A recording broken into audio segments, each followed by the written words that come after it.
नमस्कार दोस्तों अमेरिका और अमेरिका के लोग इस समय बड़े संकट से गुजर रहे हैं। आपको याद होगा पिछले महीने के शुरुआत से 1 अक्टूबर से अमेरिकन गवर्नमेंट शटडाउन हो गई थी। शटडाउन का मतलब है कि वहां की सरकार को जो पैसा चाहिए ताकि वो बाकी चीज़ों पर खर्च कर सके वो नहीं कर पा रही थी, क्योंकि वहां पर जो दो पार्टीज हैं, डेमोक्रेट्स और रिपब्लिकन, दोनों में सहमति नहीं बन पाई और वहां की जो कांग्रेस है वहां से बिल पास नहीं हो पाया। तो एक प्रकार से जैसे भारत में सरकार कई सारे स्कीम्स के ऊपर, वेलफेयर स्कीम्स, इंफ्रास्ट्रक्चर, उसके ऊपर खर्च करती है, सैलरी पे करना होता है, वो नहीं कर पा रहे हैं और इसका नतीजा ये हुआ है कि वहां पर बड़ा संकट आने वाला। आप देख सकते हो इस तरह की खबरें आ रही हैं। New York declares emergency to avert hunger crisis as shutdown drags on. And let me tell you, ये अमेरिका के इतिहास का ये वाला सबसे बड़ा शटडाउन हो सकता है। इसको थोड़ा सा हम डिटेल में समझेंगे कि एग्जैक्टली हो क्या रहा है अमेरिका में इस समय और इसका इम्पैक्ट क्या होगा। मतलब कि इसकी वजह से वहाँ पर जो लोग हैं उनके ऊपर क्या इम्पैक्ट आएगा, वहाँ की जो मिलिट्री है उनको पैसा नहीं मिल पा रहा, वो सब कुछ मैं आपको बताऊंगा। चलिए आगे बढ़ते हैं, लेकिन उससे पहले आप सबको बता दूं, आप में से जो भी लोग यूपीएससी की तैयारी कर रहे हैं, स्पेशली 2027 के लिए जो लॉन्ग टर्म बैच है दोस्तों, हमारा 5 नवंबर से स्टार्ट हो रहा है। अगर आप इसको ज्वाइन करना चाहते हैं, लिंक कमेंट सेक्शन में दिया हुआ है एंड यूज करिए कोड अंकित लाइव मैक्सिमम डिस्काउंट के लिए। अगर आपको कोई प्रॉब्लम है, ये फोन नंबर दिया, आप इस पर कॉल कर सकते हैं, मेरी टीम आपको अच्छे से गाइड कर देगी। चलिए शुरुआत करते हैं। सबसे पहले देखते हैं कि एग्जैक्टली हुआ क्या है। देखिए, यूनाइटेड स्टेट्स फेडरल गवर्नमेंट, मतलब जैसे भारत में हम केंद्र सरकार कहते हैं, वैसे ही वहां पर जो उनकी केंद्र सरकार है, फेडरल गवर्नमेंट है, वो शटडाउन हो रखी है पिछले महीने से, 1 अक्टूबर से, और ऑलरेडी आप समझिए लगभग 31 डेज हो चुके हैं। और अगर आप इतिहास देखोगे तो इतना बड़ा शटडाउन शायद ही कभी आपको देखने को मिलेगा। लास्ट टाइम ऐसा शटडाउन जब हुआ था वो हुआ था 2018 में, जब 35 डेज का शटडाउन लगा था। और उसके पहले आप देखोगे कभी 2 दिन, कभी 3 दिन, 1 दिन, मतलब चीज़ों को लेकर सहमति बनी जाती थी।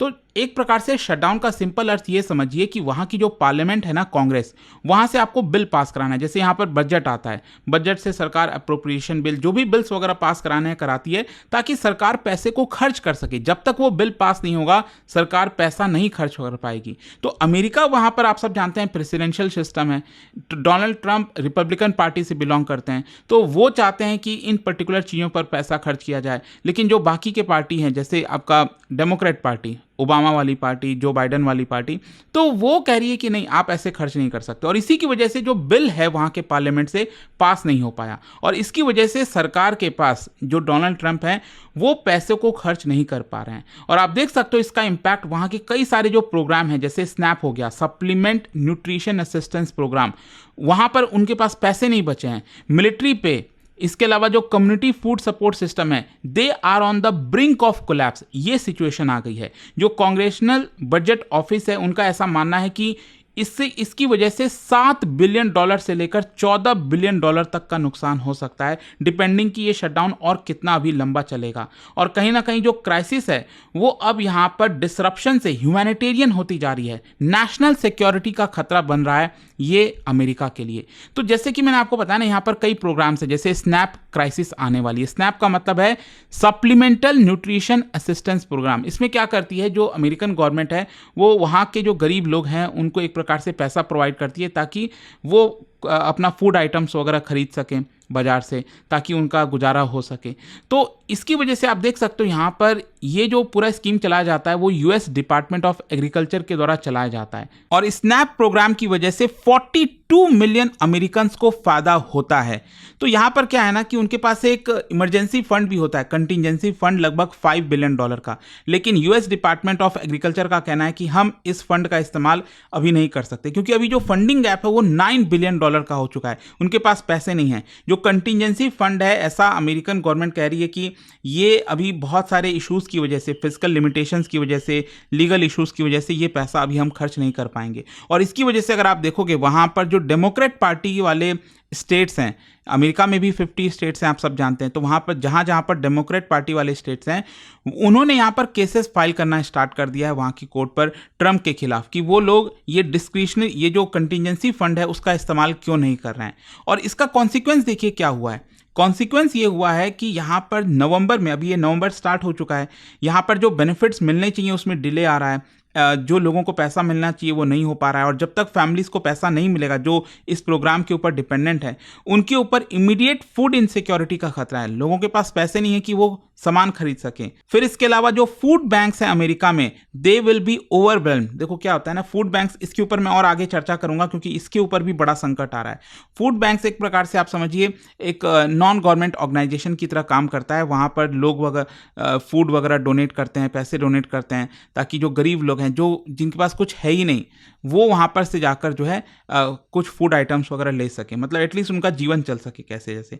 तो अब ऑब्वियस सी बात है, जो स्नैप प्रोग्राम में लोगों को पैसा नहीं मिल रहा है, जो खाना नहीं खरीद पाएंगे, वो अल्टीमेटली फूड बैंक के पास जाएंगे। अब फूड बैंक भी कितना लोगों का ध्यान रख पाएगी, तो एक बड़ा संकट आ रहा है। अल्टीमेटली आप समझिए हेल्थ और जो न्यूट्रिशन आउटकम है चिल्ड्रंस के लिए, सीनियर्स के लिए, लो इनकम फैमिलीज के लिए, वो बहुत तेजी से डिटोरिएट हो सकता है अमेरिका के अंदर।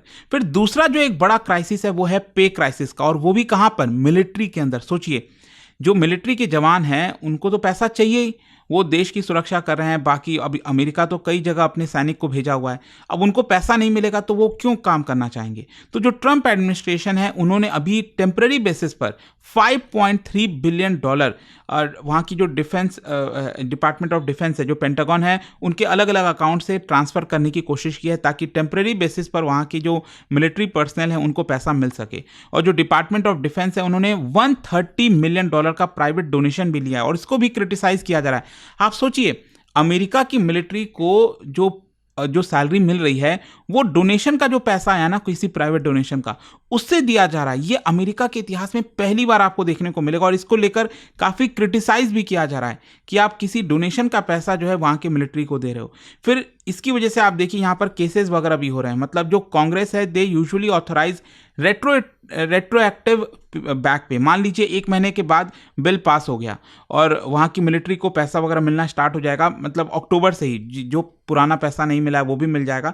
लेकिन अभी 1-2 महीने का गुजारा वो कैसे करेंगे, जो मिलिट्री पर्सनल के जो फैमिलीज हैं वो कैसे अपना गुजारा करेंगे। तो ये एक बड़ा संकट आ रहा है। मतलब आप समझिए, अगर शटडाउन कंटिन्यू रहता है तो यहाँ पर इसका इम्पैक्ट क्या होगा। मिड नवंबर तक, मतलब अगले 15 दिन तक जो है, जो ट्रूप्स हैं उनको पैसे नहीं मिलेंगे, उनके सैलरी नहीं आएगी। जो मोराल है, रिक्रूटमेंट है, ऑपरेशनल रेडीनेस है अमेरिका की मिलिट्री का, वो इम्पैक्ट होगा। जो फैमिलीज डिपेंडेंट हैं अपने सैनिकों के ऊपर, उनकी जो बेटा बेटी गए हैं सैनिक में, तो उनके ऊपर फूड और हाउसिंग इनसिक्योरिटी आएगी। इसका इकोनॉमिक रिपल इम्पैक्ट देखने को मिल सकता है, इसके इकोनॉमी के ऊपर इम्पैक्ट आ सकता है अमेरिका के। और तीसरा जो मैंने आपको बताया ना, जो फूड बैंक्स हैं वो ओवरवेल्म हो गए। मैंने आपको पहले ही बोला, जो फूड बैंक्स हैं वो अमेरिका में लगभग कई जगह आपको देखने को मिलेगा, और ये आपका चैरिटी की तरह काम करता है। लोग डोनेट वगैरह करते हैं, पैसा डोनेट करते हैं, फूड आइटम्स डोनेट करते हैं, ताकि वहाँ के जो गरीब लोग हैं उनको पैसा मिल सके। अब क्या है, मैंने आपको पहले ही बोला कि स्नैप प्रोग्राम में जो लोगों को नहीं मिल पा रहा है अमेरिकन गवर्नमेंट से पैसा, वो फूड बैंक के पास जाएंगे ताकि यहाँ से मदद मिल सके। लेकिन ये लोग बहुत ज़्यादा लंबे समय तक ख्याल नहीं रख सकते हैं, और इसीलिए अगर आप देखोगे अमेरिका के अलग अलग राज्यों में, कैलिफोर्निया, न्यूयॉर्क, तो वहाँ पर उन्होंने इमरजेंसी मेजर्स लिया है। जो राज्य सरकार है वहाँ की, जो स्टेट गवर्नमेंट है, वो अपने फंड का इस्तेमाल करिए ताकि लोगों को कम से कम खाना तो मिल सके। लेकिन वो भी कितने दिन तक ये चला पाएंगे। आई होप ये चीज़ आप समझ रहे होगे कि ये गवर्नमेंट शटडाउन का कितना बड़ा इंपैक्ट आता है अमेरिका के अंदर। इसका इकोनॉमिक इंपैक्ट आप देख सकते हो। बोला जा रहा है कि अगर 2 हफ्ते तक शटडाउन रहा तो $4 से $5 बिलियन का लॉस होगा। 6 हफ्ते तक शटडाउन रहा, $11 बिलियन का लॉस होगा। 8 हफ्ते से ज्यादा रहा तो $14 बिलियन से ज्यादा का नुकसान होगा। मतलब इकोनॉमिक डैमेजेस जो हैं उसमें आप समझिए वेजेस नहीं मिलना, कॉन्ट्रैक्ट हॉल्ट हो जाएंगे। मान लीजिए किसी कॉन्ट्रैक्टर ने सड़क बनाई है, अब उसको पैसा नहीं मिलेगा, कंज्यूमर स्पेंडिंग कम हो जाएगी इसकी वजह से। तो ओवरऑल वहाँ की इकोनॉमी के ऊपर इंपैक्ट आएगा। जो स्मॉल बिजनेसेस हैं वो डिस्ट्रेस में आ जाएंगे क्योंकि उनको पेमेंट नहीं मिल रहा है सरकार से। रेगुलेटरी और जो सेफ्टी इंस्पेक्शन है, मान लो फूड इंस्पेक्शन वाले इंस्पेक्टर हैं, जगह जगह जाकर इंस्पेक्ट करते हैं, तो वो क्यों काम करना चाहेंगे, वो स्लो हो जाएगा। लॉन्ग शटडाउन रहा तो जो इंफ्रास्ट्रक्चर इन्वेस्टमेंट है, पब्लिक सर्विसेज हैं, वो सारी चीज़ें खराब होंगी। सिर्फ ये प्रोग्राम नहीं, ये तो मैंने आपको कुछ 2-3 प्रोग्राम बनाए, यहाँ पर यूएस गवर्नमेंट के और भी तो बहुत प्रोग्राम चलते हैं, उसके ऊपर भी इंपैक्ट आ सकता है। देखो अभी के लिए जैसे फॉर एग्जांपल मेडिकेयर और सोशल सिक्योरिटी, जो कि अमेरिका के लिए बहुत इंपॉर्टेंट है, वो अभी के लिए ऑपरेट करी है, लेकिन अगर पैसा नहीं मिला बहुत जल्द तो यहाँ पर भी इम्पैक्ट आएगा। वुमेन, इन्फेंट्स और चिल्ड्रन के लिए यहाँ पर ये बड़ा अभी खतरा बना हुआ है, पैसे नहीं मिल पा रहे हैं। स्कूल मील प्रोग्राम हो गया, जैसे भारत में मिड डे मील हम कहते हैं ना, तो उसी प्रकार से वहाँ पर भी वो अभी भी लिमिटेड लेवल पर चल रहा है कैसे जैसे। रिसर्च ग्रांट प्रोक्योरमेंट ये अभी पूरी तरह से हॉल्ट हो चुका है, क्योंकि जो बहुत नेसेसरी वाली चीज़ें वहाँ पर पैसा डाइवर्ट किया जा रहा है। खैर, इसका सोशल और पॉलिटिकल फॉलआउट आप देख सकते हो। सबसे पहला है ह्यूमन इम्पैक्ट। मिलियंस ऑफ लोग अमेरिका में, उनके ऊपर हंगर का खतरा है। सोचिए, हम अमेरिका जैसे देश की बात कर रहे हैं। फिर इसके अलावा जो फेडरल एम्प्लॉयज़ हैं, जो मिलिट्री के पर्सनल हैं, वो बड़े फाइनेंशियल स्ट्रेस से गुजर सकते हैं। जो चिल्ड्रंस हैं, सीनियर सिटीजन्स हैं, वो सबसे ज़्यादा इम्पैक्ट होंगे इस पर्टिकुलर इशू की वजह से। इसके अलावा इसकी वजह से पॉलिटिकल और लीगल टेंशन बढ़ गया अमेरिका के अंदर। जो डेमोक्रेट पार्टी है, रिपब्लिकन पार्टी है, वो आपस में लड़ रहे हैं। यहाँ पर केसेस फाइल किए जा रहे हैं। जो गवर्नर्स हैं अलग अलग राज्य के, अलग अलग सिटीज़ के मेयर्स हैं, वो फेडरल इंटरवेंशन चाहते हैं कि ये बहुत लंबे समय तक नहीं चलना चाहिए। और इसकी वजह से जब ये लंबा चलता है ना, जो लोगों का कॉन्फिडेंस गवर्नमेंट फंक्शनिंग में, वो काफ़ी इंपैक्ट होता है। तो क्वेश्चन ये है कि व्हाट नेक्स्ट, अब आगे क्या हो सकता है। देखो, कुछ रेजोल्यूशन हो सकता है। एक तो कांग्रेस बिल्स को पास कर दे, यहाँ पर जो डेमोक्रेट और रिपब्लिकन पार्टी है आपस में सहमति बन जाए और वो बिल को पास कर दें, तो तब तो चीज़ें फिर से वापस से स्मूथ में आ जाएंगी। फिर इमरजेंसी कुछ मेजर्स लिया जाए, इमरजेंसी फंडिंग वगैरह कुछ करने की कोशिश की जाए। वहाँ की जो स्टेट गवर्नमेंट है वो इंटरवीन करेगी, लेकिन वो भी कब तक कर पाएगी। प्राइवेट डोनेशन तक कब तक चल पाएगा। तो बहुत सारी चीज़ें हैं, लेट्स सी क्या होता है। बट आई होप कि ये जो एक सिचुएशन आई है ना, लेट मी टेल यू, जैसा मैंने आपको बोला, अमेरिका के इतिहास में सबसे लंबा शटडाउन ये देखने को मिल सकता है। तो देखना होगा इसका फर्दर क्या इंपैक्ट आता है। और जाने से पहले एक बहुत ही इंटरेस्टिंग क्वेश्चन, क्या बता सकते हो यूएस के अंदर जो सुप्रीम कोर्ट के जजेस होते हैं वो कैसे अपॉइंट होते हैं, इलेक्ट होते हैं, अपॉइंट होते हैं, क्या होता है बेसिकली, आपको बताना है। और इसका राइट आंसर आप सब जानते हैं, मेरे इंस्टाग्राम पर तो मिलेगा ही, वहाँ पर अगर आप नहीं हो कोई बात नहीं, टेलीग्राम से ले सकते हैं इसका सही उत्तर। और दोस्तों, जैसा मैंने आपको बताया, अगर आप यूपीएससी की तैयारी कर रहे हैं, कोई भी बैच चाहते हैं, आपको यूज़ करना है बस ये कोड अंकित लाइव, मैक्सिमम डिस्काउंट के लिए, या फिर ये फ़ोन नंबर दिया, आप इस पर कॉल कर सकते हैं। मेरी टीम आपको अच्छे से गाइड कर देगी।